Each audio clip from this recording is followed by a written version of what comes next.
And it's me, it's the one and all Paul Friends, welcoming you to Starfleet Universe on Call. And tonight, you got just me. Actually, I was talking to Barry this a little while ago, and I apologized for the Twitch streamers. Those people who log into that and been waiting and waiting and waiting for me. I apologize. I'm sorry.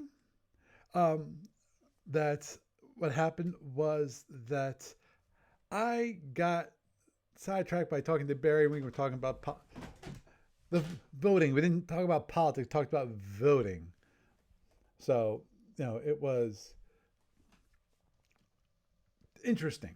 So I figured you guys didn't want to listen to all that stuff, and so I didn't start recording until we were done, all that stuff. And Barry got woken up at 4 o'clock in the morning because he lost power because he was down in Atlanta, and the vestiges of Hurricane Zeta came running through the neighborhood, so they lost power. So I just told him go to bed, man, go to bed early, because as he said, oh, I only can stay on for an hour and then I have to get some sleep. It's like, dude, go to sleep now, because I'm sure you're exhausted at this point. Jeez, but and also, I figured he wouldn't want to stick around for the finishing the final and the completion of the analysis of a round 2 game on Sapphire Star 6 tournament. Again, I apologize for those of you.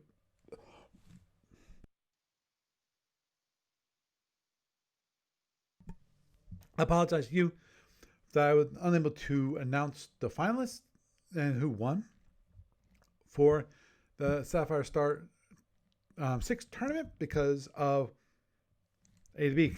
They lost, quote unquote, power. The website went down and all this kind of fun stuff. Still not up. It's been down for at least 7 hours, which I would be highly concerned because that's a lot of revenue which is going down the tubes. But hopefully everything will be fine in the near future. So, in the meantime, let me switch over to the VLC to continue on from where we left off. Hey, how you doing, Iggy? Iggy's on Twitch for those of you who don't actually log in. But, you can either log into the talk show, or I would definitely recommend going over to Twitch because I actually do a broadcast on Twitch. It's co-broadcast. So a talk show, you can listen if you want to watch my lovely face, and a screencast, because most of it is screencast. I actually need to I need to see if I can do something a little better when it comes to the video, doing some switching back and forth, and so forth. So maybe improve the quality of the video product just a tiny bit, so that probably requires me to play around with the OBS a little bit. See, can I do transitions? What can I do? I'm sure there's all kinds of stuff you can do. Okay, Russ lives here now too. Awesome.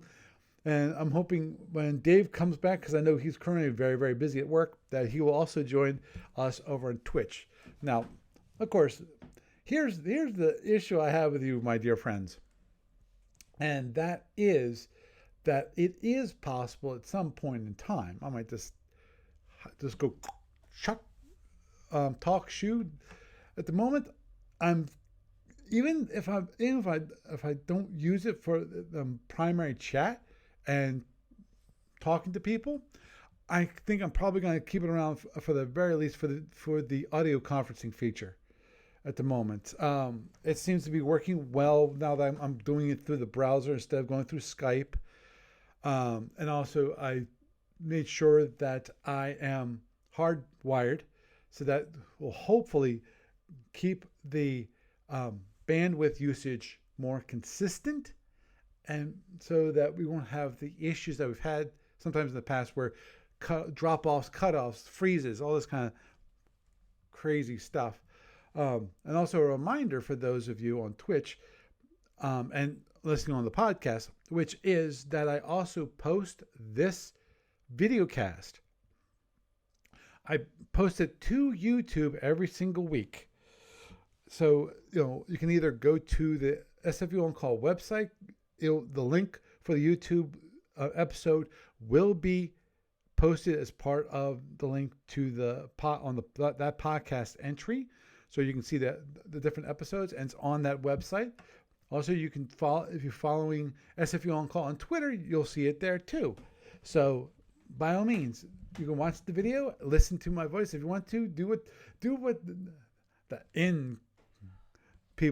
kids do these days, which is put on the video, use it as background noise. I don't care if you consider me background noise.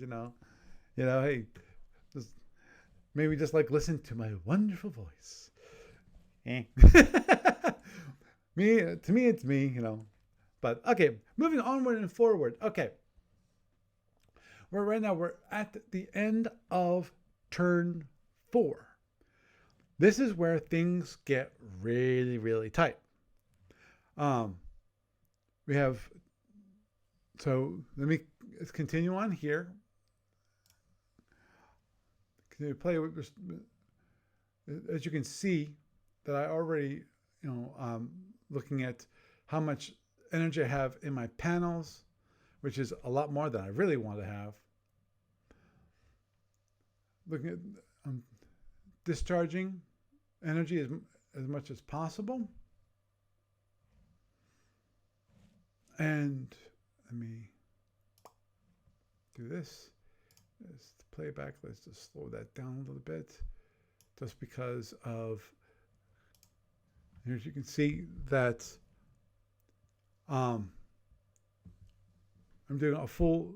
This I know. Oops, let me look at this. And that is, I do a quick speed, and then I cut it in half to 15. So I want to quickly move through now. Yeah. The whole idea here was to, as I mentioned last week, my turn. I realized when I turned that was a bad move because I wanted to release some of the energy from the front panels, and then also the big thing there was I wanted to release energy from the front panels, extend my lead because my range is only 16. I want to extend my range so that I can do that, put some energy into my batteries from my panels, and still have. If he wants to, he can fire me, but he's gonna have to take a long shot. So he's going pretty fast. Speed 24. I'm going speed 30. Okay, we're all ready. I'm going to increase this playback just a tiny bit so that you can see things moving on at a decent rate. So you see me, I'm doing my best to stay away from him, and this is why I wanted to turn. I didn't want to turn. I realized it was a mistake because I wanted to get the range. As you see, the range it changed down to 10. It was 9 and then 10. So I really wanted to actually get it all the way out to range 16. Well, that did not happen. So I'm doing this. Of course, I slow down at this point.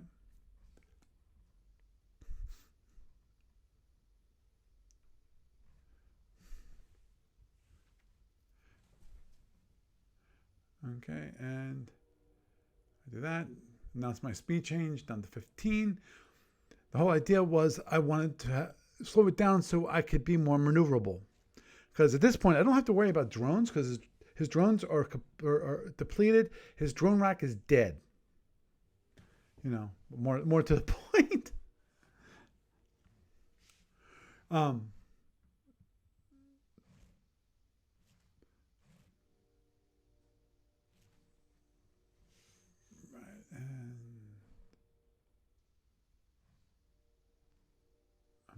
sure.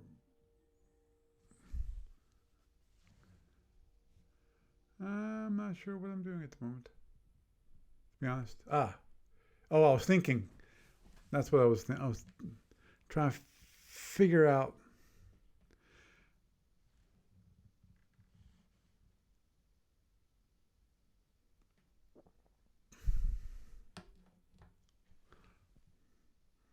Yeah, I was trying to figure out if I could turn or what to do. I know what I finally do.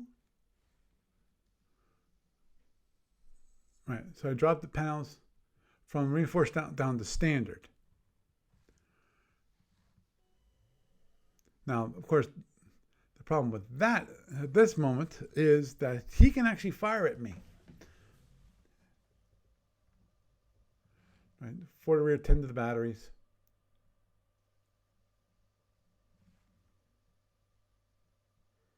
Right, energy release was 14 points. So the whole idea is to get energy out of those front panels. Now, that leaves still a lot of energy in the rear panels, which could be problematic.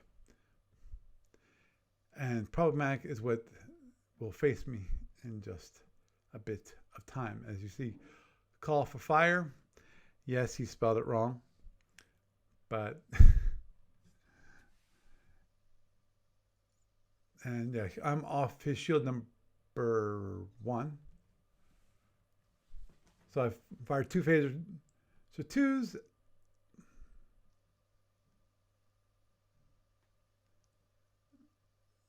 Yeah, and I missed. He missed and I missed at range 11. So it's like, whew, he missed. Crap, I missed because I'm on his shield number 1. Off his shield number 1, I could actually do some internals. I could actually destroy photons. This is when my luck didn't actually hold up. It would have been great if my luck would have held up. And then I turned here, and again,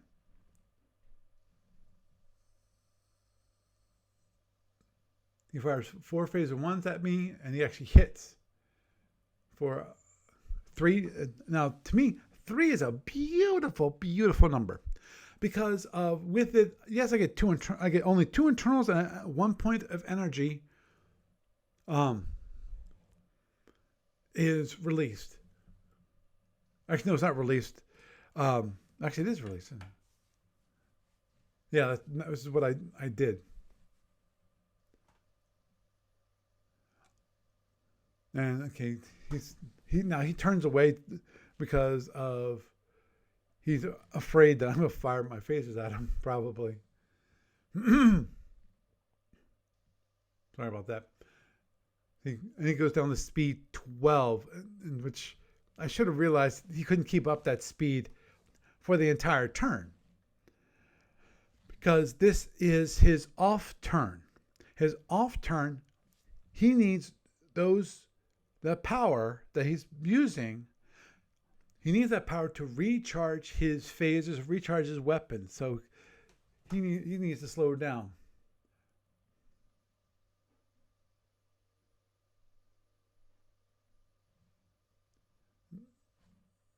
Right, we went pretty fast here to finally get around so that he could move to yeah. This is where he starts launching shuttle after shuttle after shuttle.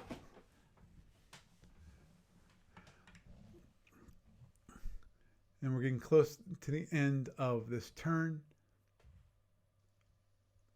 This is where he basically launches all 4 shuttles. He's launching them. He turned away from me. He's in the center of the board with his currently his shield number 3 facing me. As I come around, I'm down in the corner, the bottom left-hand corner. So I've turned around, and now I'm facing my front panels are facing him. And fortunately, up to this point, I've been lucky when it comes to the internal. So he has not actually destroyed any of my TR beams. Now, this is where things get difficult. But I'm still moving speed 15. Our range is currently 15. He turned down, so he's coming straight down. So I'm coming up the left-hand side of the map. I'm like, what is it? 8 hexes outside of the corner, and he's near close to the center of the board. So right now I'm off his shield number 2.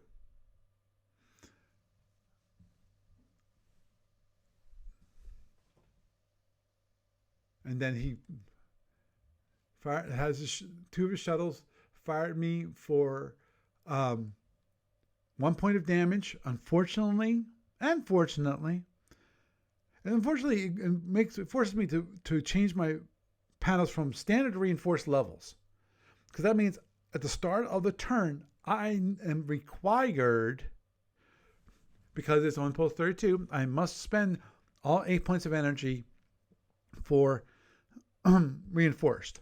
Now, the good part about that, right now I'm doing my panel stuff, which is not so good, because I need to get my front panels they're pretty beat up at this point. They've got 22 points of degradation. The rear panels are better, but they have a lot more energy to them. So between the two, the amount of the fronts can take a little more damage than the rears, but not by much.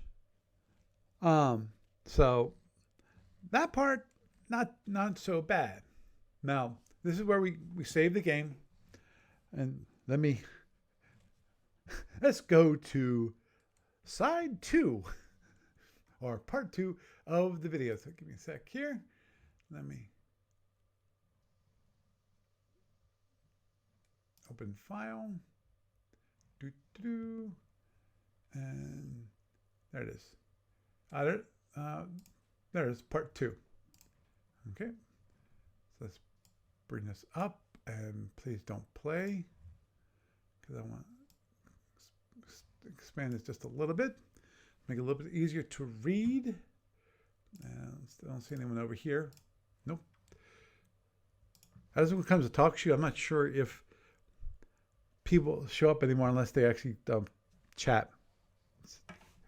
The only reason I said it is because last week I noticed that there was 3 people in the inside. It's like, wait a minute, there was me, and there's 2 other people. Weird. I run it because right now I've got 3 people in my room, which I know one of them is me. And we got 2 other people. We got Iggy and we got Mad Cow, which is Russ. Hi, Mars. So let's continue on. This is where okay, let me slow this down, the playback just a bit, just because I know what I'm going to do, which is I'm going to be doing my energy allocation on this. Yep. So that's why I wanted to slow this down a bit, because I've got the problem is right now is he's got his good shield facing me, his shield number 2 and 3. Now, I'm figuring on, this is what I'm thinking at this moment in time. Let me just pause this for a moment. At this moment in time, my thought processes say he's just launched shuttles. That tells me that he wants to keep them nice and close. That's one possibility. The other possibility, which I thought of, which is I think is I thought was less likely, which is basically he launched them. The whole idea is that he wants me to have to go riding through them or get close to them at the very least, so he can do a lot more damage. But I figured slow, nice and slow. Maybe speed 6. So, that he's not going very fast. And I'm planning according to that thought. Now, I'm not going to tell you what happens. I know what happens. Okay, this is just, don't mind me. This is me. I went to the log because this a reminder for those of you who use the client to play SFB online. There's a log for each game, for each chat room that you enter. That log is kept locally on your machine. I don't log anything on the server. So whatever happens on the server, it doesn't see. It's just, for those of you who know a little bit about networking, basically it's a router is what it is. Though it's a little less a router these days because it also maintains state of the game at this point. Previously, when it was written, it was purely SFB Online was peer to peer, and what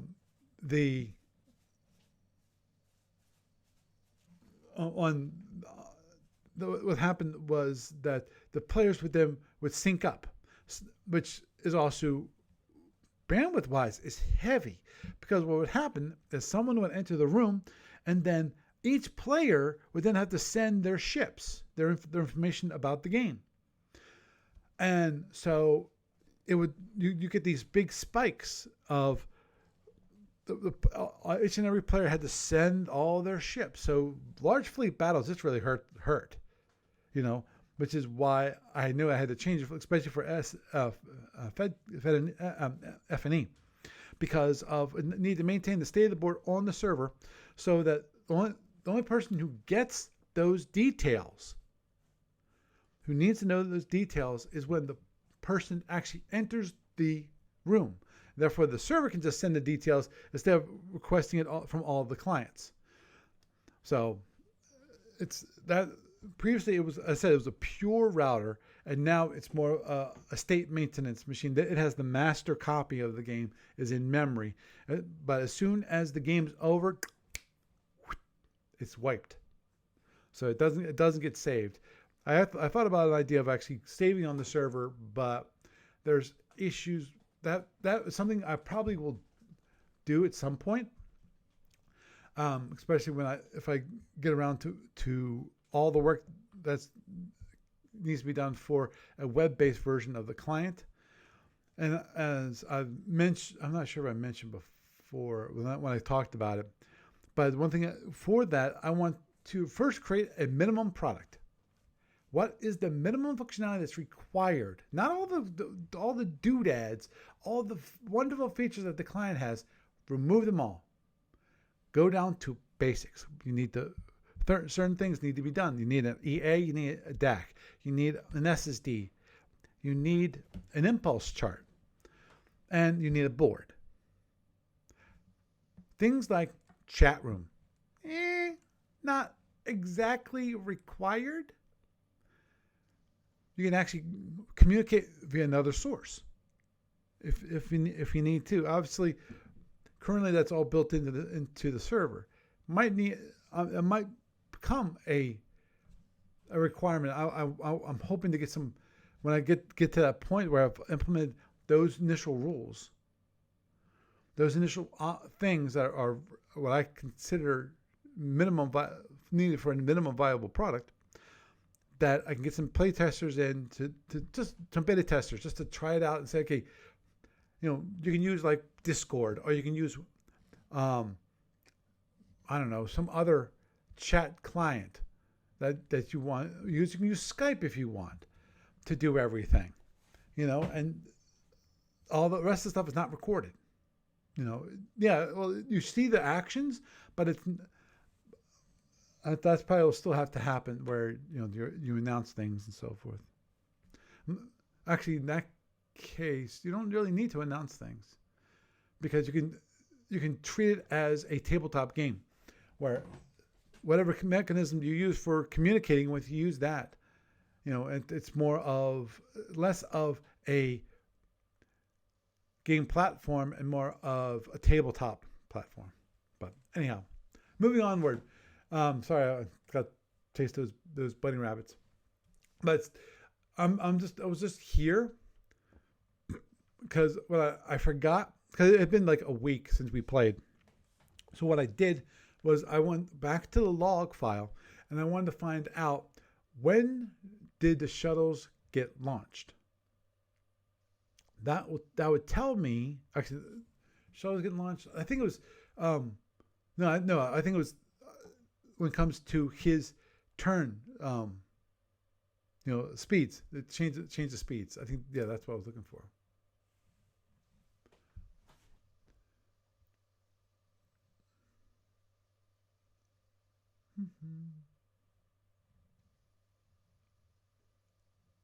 Oh, sorry, it was my own. I'm just looking at it going, yeah. When did I increase it to reinforced levels? I think it was.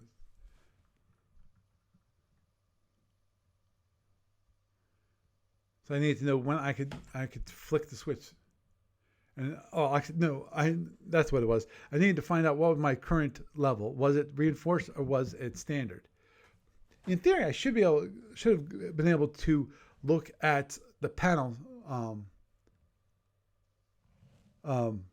management. That should tell me whether I'm reinforced or standard level at that point. And I'm just now thinking of that. I could have done that.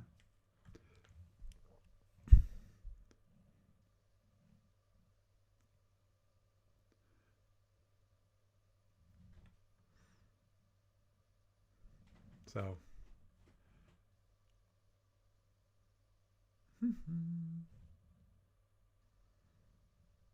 I'm still thinking. King Zilla says he's finished his energy allocation. So then he has to wait for me. Because he knows exactly what he's planning on doing, and I have no clue what I'm planning on doing. I know what I want to do, and here's the one thing I realize. Okay, and that is, no matter what, I figure I need to go pretty fast because I want to try to get around to the. I know this. Okay, let me just pause it for a moment. I know in my heart of hearts that this is my last shot. If you look at my damage on my, I got 22 points of degradation in my front panels. That means if I have all 6 panels at 60 minus 22, that's 38. If I have nothing in my panels, nothing, I can absorb 38 points of damage. If his photons, even with 50%, hit that, I'm in trouble. Just because of I'm getting to the point where I can no longer stop. He's easily gonna be able to go through my. I'm gonna have so much degradation on my front panels that it ain't gonna be worth it. I'm gonna say, please hit my rear panels, because at least with my rear panels, my degradation is very limited, and I can, if given the amount of time, I can actually get the energy out of my rear panels. So it's like, what the heck, man? So that's why I know I needed to get to the shield, away from this one, and get on the shield number 1 or shield number 6. So it was going to require me probably to hopefully pull off what I did 2 turns earlier, where I came on approach. I'm coming down the shield number 2. I displace. I get on the shield number 6, so then I can get on his down shield. So I figured that is the way only way I'm gonna be able to do that.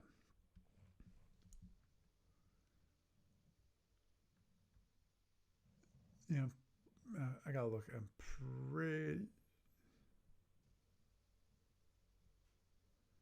right, and I got very little power in my capacitor, which is another reason why I couldn't fire additional phaser 2s, because I didn't have the power. Actually, in theory, I could have. Okay, now this was a shocker. And what does he do? He doesn't go at speed 6. He goes speed 0. This flips me out. It freaks me out. Because I'm thinking about it and going, okay, now that's impossible. It's really, if he star castles the whole freaking time, I have no reason to come in closer to him. I have no reason. Because I have no ability to actually hit his down shield. I can't go against him again. Hit his shield number 2 because he knows he's going to be reinforced. Hit his shield number 2. He can. I might, if I'm lucky, if I'm freaking just amazingly lucky, I might get 3 or 4 internals. But at that point, I'm gonna be so degraded in my panels, I'm gonna have no chance of winning. So it's like, okay, I'm trying to figure out a plan where I can. This is where the only way I could actually come in is if I can get the timing right. Timing so that he has to attack and attack again. So he has to use a warp and an impulse attack within a certain period of time. And then at that point, I should be able to displace to the proper location, come in closer, and have it so that the only way he can protect himself is het. And that's what I want him to do. I want him to het. Because if I can get him to het, he has a 1/3 chance of dying.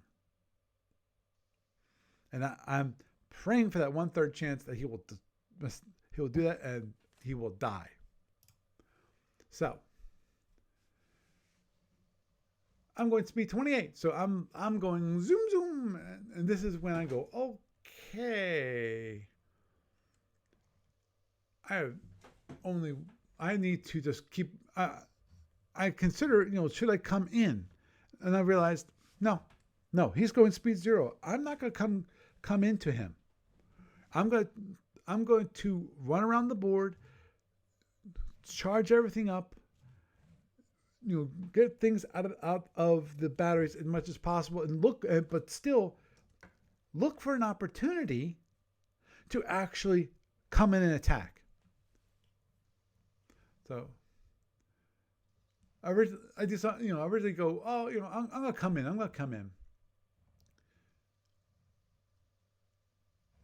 So I start coming in on him and sidestep because I'm trying to get around to the other side here. And I keep coming in.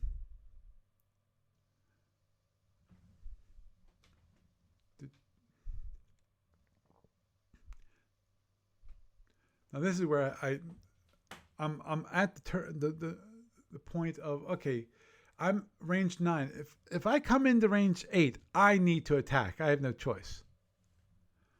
So this is where I pause. And I go, do I really want to do this?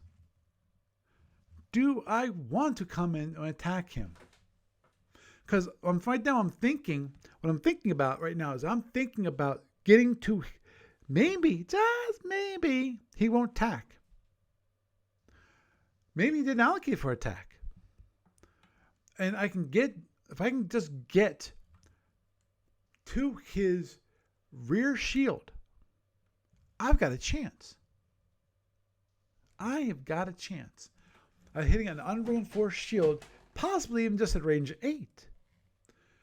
So I'm thinking this all the way through and going, okay, what do I want to do? Do I actually want to come in? Or do I want to turn away? Because this is the point of decision. There's no choice in the matter. I have to decide at this juncture. This is the decision point. Let me see if I can speed this up just a tiny bit because I don't want to ramble on so much. Okay, I'm thinking. Let's speed up all the way. Okay, I'm thinking some more. Oops. Yeah. He says, let's take your time. We're here. Yeah, because he's got the slight edge. And it's like,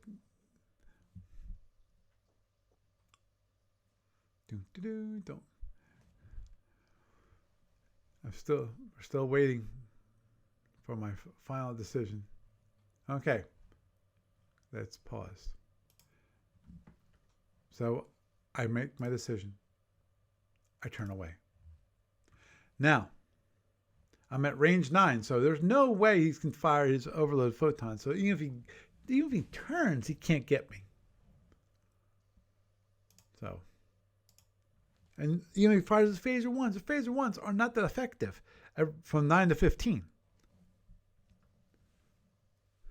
Now I slowed down to speed 15 because of the whole idea was that he was going to come slowly, but then he stopped, which means he has a heck of a lot more maneuverable. Now, dummy me, and I'll agree, I was an idiot in that I did not think that he was going to go with speed 0. I should have thought about that, because of that actually makes more sense than going at a slow speed. Now, at this point, I've gotten halfway up the board. I'm definitely at this point, I'm on his rear. I was on his rear shield. He changes facing from direction D to direction E. So now I'm back in his FA arc at the moment. My range is still range 9. For his shuttles, I'm range 6. Okay, and now the shuttles are now range 5. Actually, still range 6 because he turns up. Kind of circling, playing kind of protector of the ship.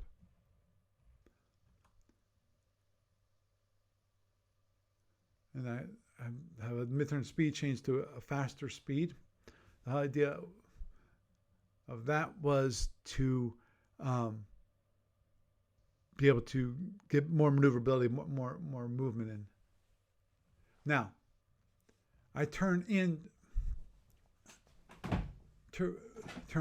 and I'm at range 9 at the moment. I'm still coming around.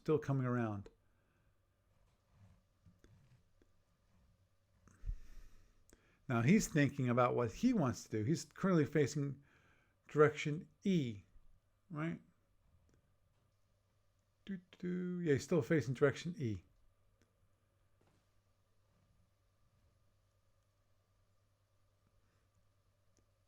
Go on to the next impulse. I'm moving speed 21. I'm still range 9.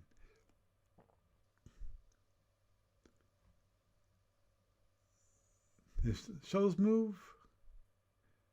And we continue on.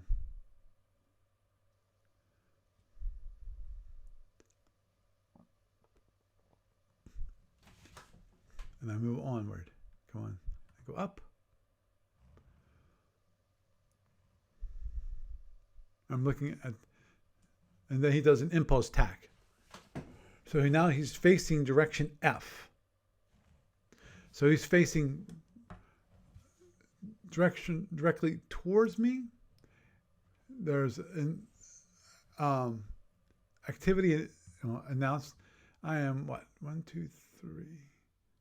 1, 2, 3, 4. I'm 4 hexes off his center line at range 9. So, activity. I say I have nothing. And then I see announce the speed change here. Which means he do a mid-turn speed change to speed 8. My guess is that most probably this was unplanned.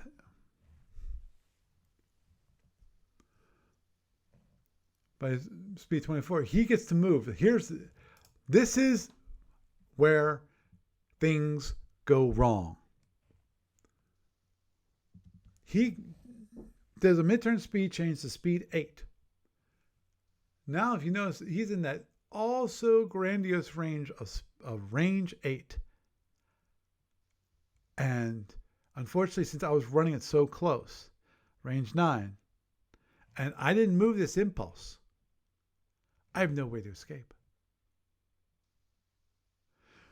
Now, the one thing that does occur is he waits, and he waits, and he waits.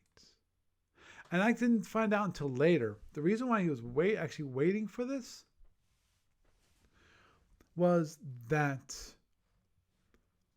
he was wondering if I was going to do a hit. And to be honest, until he did this, which is a call for fire, I didn't realize I was in danger. I did not actually note that, hey, I'm at range 8. Because he expected me to hit to get my my front panels facing him. Now, to be honest, I don't think it would have saved all that much. Because of, as I said, I have 22 points of degradation. Now, yeah. And then, of course, I have, look, I'm guessing, because I can't see the whole thing at the moment, I'm guessing I had 5 more points of power. Which means that I can do 33 points of damage. I can take 33 points of damage to my front panels. Now, the problem is my rear panels at this moment in time can't take 33 points. So, this is why he thought I was going to do a hit, which in theory, I think I forget if I used my hit or not. Yes, yes, I did. I think no, I did. I don't think I did. I ever used the hit. This would have been the time to use it. Yeah, I realized, oh, he's firing at me. Got two fully overloaded photons and 2 standards. This overloads this is 1 hit of the overloads and 1 hit of the standards. So he's running 50% when it comes to his says 24 from photons. And then his phasers do an additional 14. So a total of 38 points of damage. And now where I die. So I go here. I've got already 18 points filled. So 40 minus 18 is 22. So I could have saved myself 35. Yeah, sorry. 20, got 22, got 7, got 29. So if 60 minus 29 is 21, right? 31. Versus, so I could take 31 internals. 31 points of damage. So that means I would have gotten 7 internals. What do I get instead? I've got 18 here. 40 minus 18 is 22. So instead of getting only 7, I get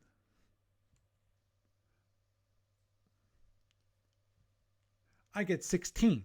So I get 9 more internals on a ship that can't take that many internals, especially given that I did something stupid. I did something moronic when it comes to playing Andromedan. I did not remember to repair, and this is going to sound weird, I did not repair my center hull. That might sound weird to most people. To people play Andromedans, that doesn't sound that stupid. And here's the reason why. Your center hull is your padding for your batteries. So, now, that's one thing. I still have 2 cargo, but my center hull is my protection for my batteries. So if I could have been more cautious, I probably could have allowed 4 more internals. that could possibly hit a battery, and my batteries might have survived. Now, that wasn't my big issue at this point, as you will find out. So, first thing he does, okay, he kills a TR, then kills another, he kills a phaser, then kills a TR, then kills another phaser. And also, he killed all 3 batteries. So, at this point, in my mind, the game's over. He won at this point. But me being me, I'm going to see how much damage I can still inflict on him.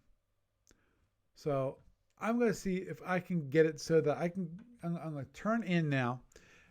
And at this point, what I'm going to do is, as you can see, if you're looking at the video, you can see that I'm counting.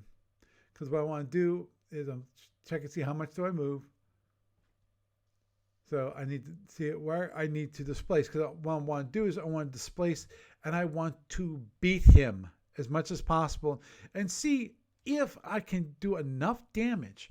Because it's in theory, if I can get it so that I can Mizia him, I can possibly destroy enough of his weapons that I can't.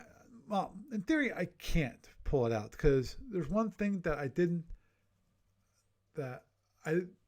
realize at the time, but I did realize a little later on, which is at the end of this turn. Because I mean, I'll tell you that. I'll finish up when this is over. Okay, so I activate my Dizzy Dev. I want to get on the other side of the Fed. So then I activate my Dizzy Dev. Okay, I just want to double check. So, and now I'm going to put down the counter for what I want it to be. So because I want to make sure that I don't fly past him before I can, I don't want to fly past him before I can actually fire. Because if I fly past him and I can't fire, what's the point? So I activate the Dizzy Dev. And I roll. And I roll a 6. I failed. That means there's only one way of doing this. And then forgot about that. Then I roll another dice. I got a 1/6 chance of doing a random displacement. Please, give me it. Give me that additional 6. Give me that additional 6. Nope. I roll a 1. So I'm stuck. Boom. I can't fire a weapon except for possibly in defense. If there's a seeking weapon, I can still fire in passive mode while my fire control is disrupted. That is the rules. Yeah, he said, yes, I say random, and I roll, and I'm stuck. So I keep coming towards him. Fortunately, he's going slow. He's going speed 8. And this is towards the end of the turn. So he has, I forget if he has 1 or 2 moves left. At the very least, he cannot turn. Because he's going speed 8. At speed 8, he has a turn mode of 2.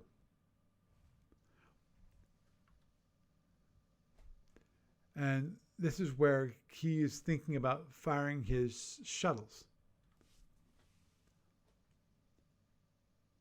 Actually,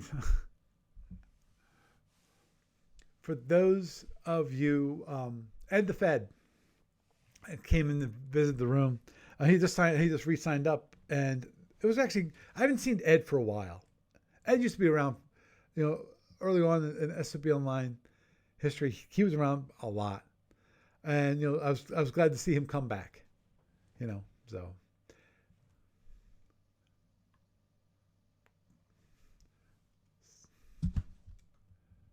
we're approaching, da, da, da, da, da, and I forget what. I was thinking we're gonna see what I do because I don't remember. I'm pretty sure I get on shield number 1.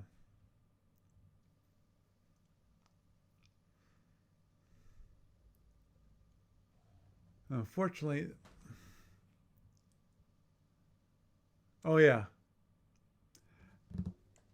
this is what I was trying to do was kill his shuttles.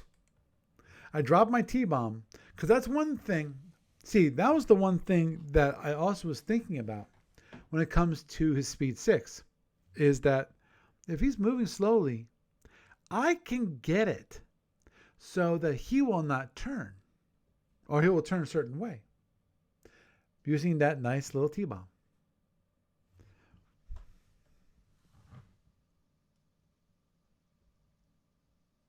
Yeah, it activates when I'm on the second hex away. I explained to him anything inside the radius, and it considered movement will trigger the T-bomb, and boom. The whole idea was that his shuttles would move after activation, and then they would die. That was, yes.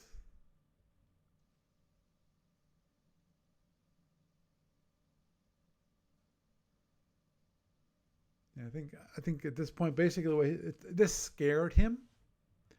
So I forget if he fires at my front panels or not. But I know that I don't think he does more internals from his shuttles.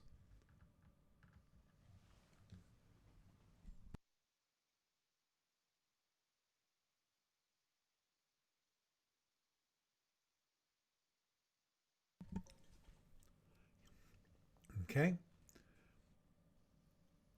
He announces and does a call for fire, which means that the only thing he can fire at this moment is the shuttles. And he does. So he does a wonderful 16 points of damage to my shield number 1s. I mean, my front panels, I'm Andromedan. I don't have shields. Yeah, he rolled the dice before I could even say go ahead.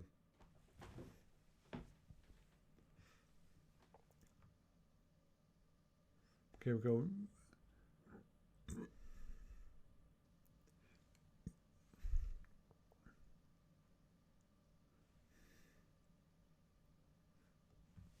Here's the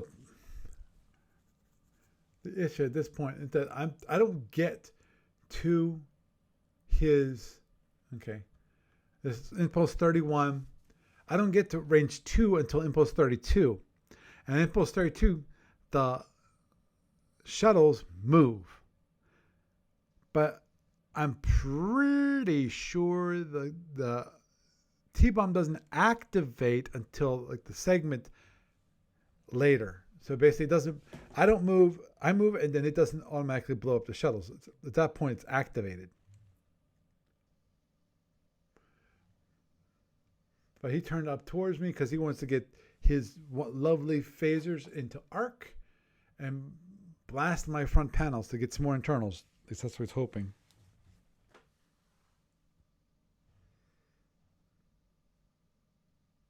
So I call for fire because I want to see how much damage I can do. Because unfortunately, I wasn't going fast enough to allow for two sets of internals.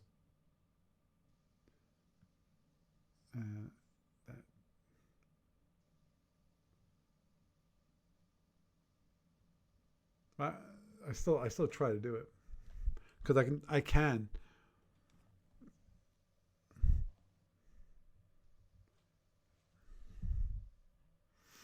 Because here's the problem: is that okay? Even though I hit him, he hits me for what? Another 19, and I get 4 internals. So he takes out a lab, a phaser, 2, and a left warp. I fire my 1 TRH, 20 points of damage, and 1 P3.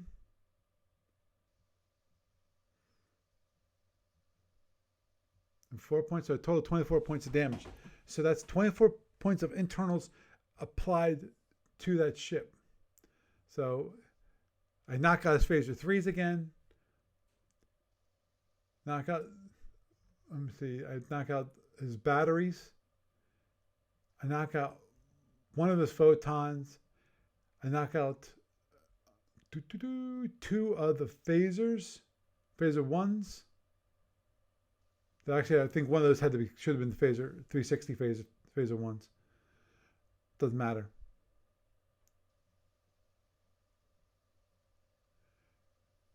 And he has no, yeah, and the trace says no EA. It's like no end of turn.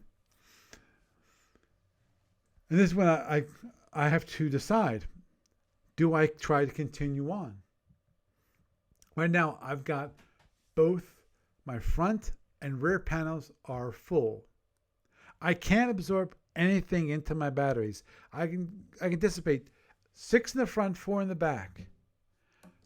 Next turn, he's going to be blasting down my front panels with his with his four phaser 1s that he has an arc, which is going to be a tremendous amount of damage.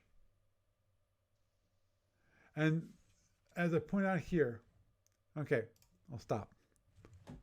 Which is, as I point out here, I've got only 17 points of power total on my ship.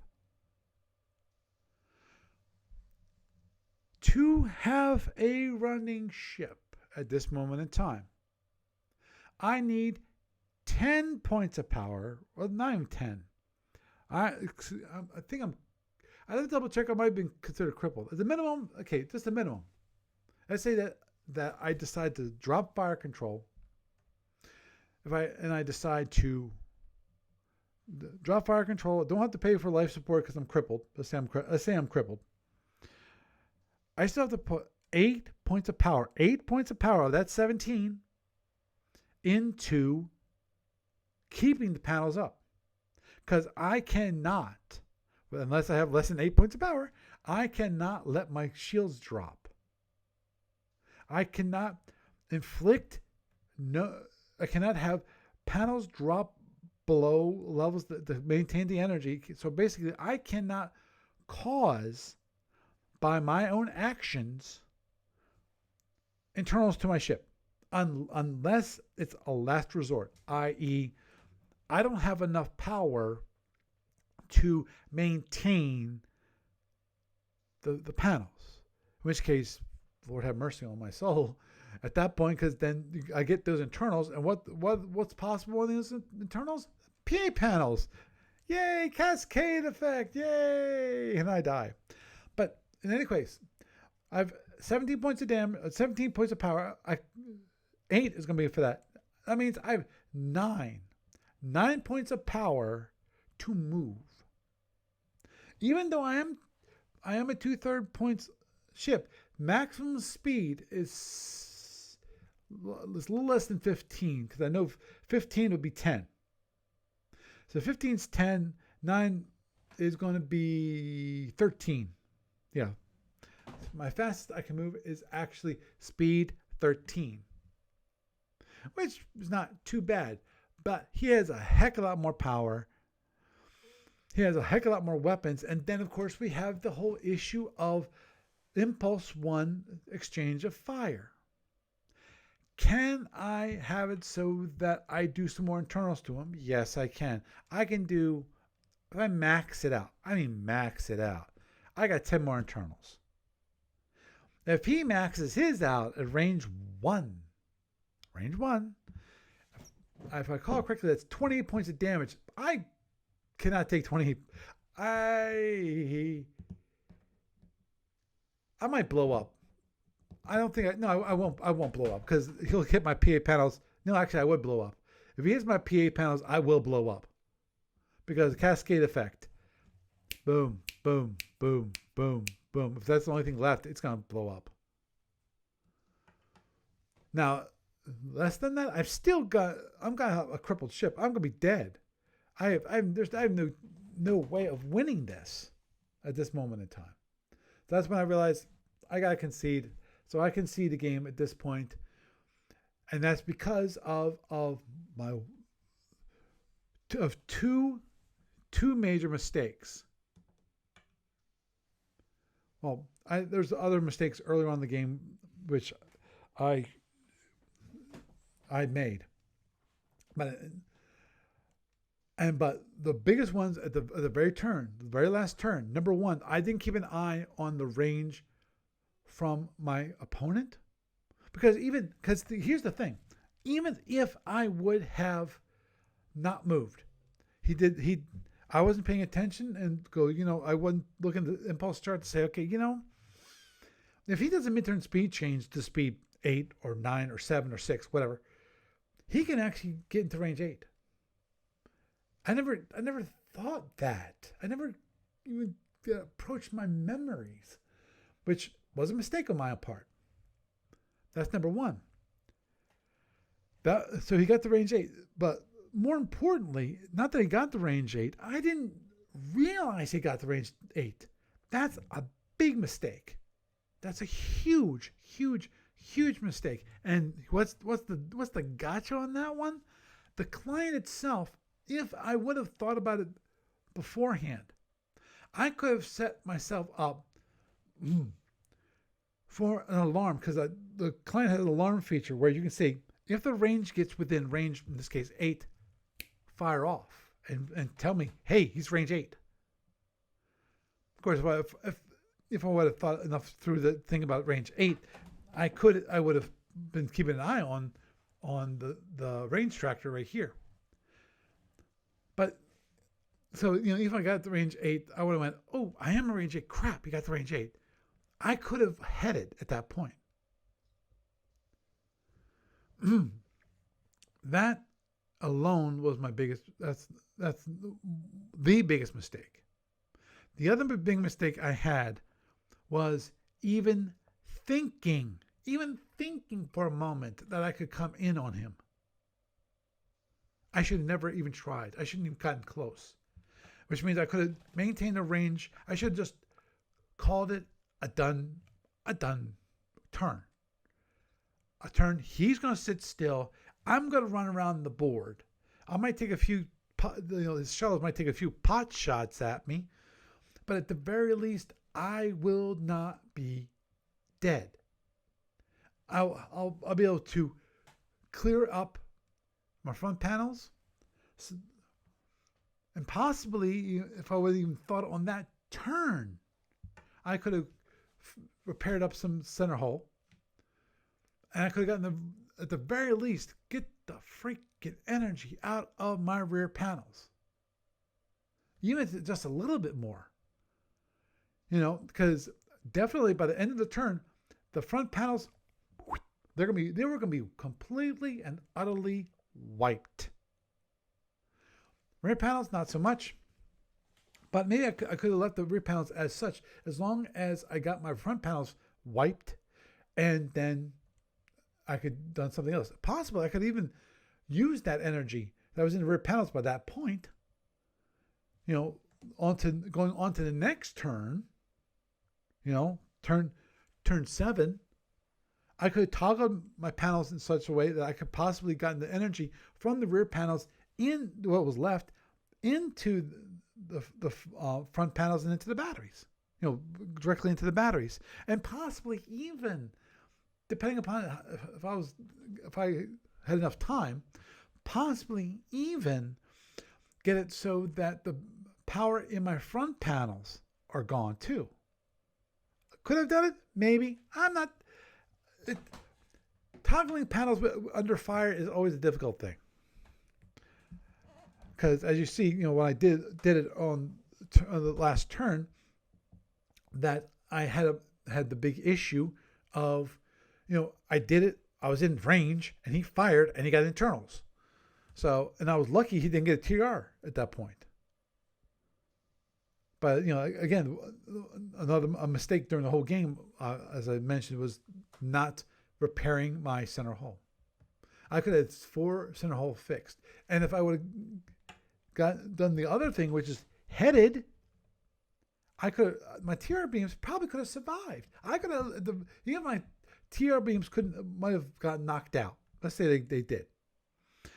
Even if they got knocked out, they would have probably saved my batteries with the repairing of the 4 center hull, and with heading, I could definitely save the game.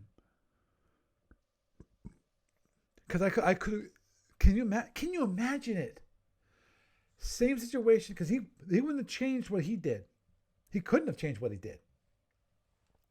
But I would have had 2 TR beams. Let's say 1 TR beam. 1 TR beam, I would have had less internals. I would have had more. I would have been facing him earlier on, so I could have gotten closer. I could probably even have ended the turn with him facing him, with him looking at my rear panels, in which case I would have had a lot more power, not more damage I could have taken. So, well, it is what it is. That is my loss in the second round and the screw-ups that I did. So, with that, I am Paul Franz, and I bid you a good night.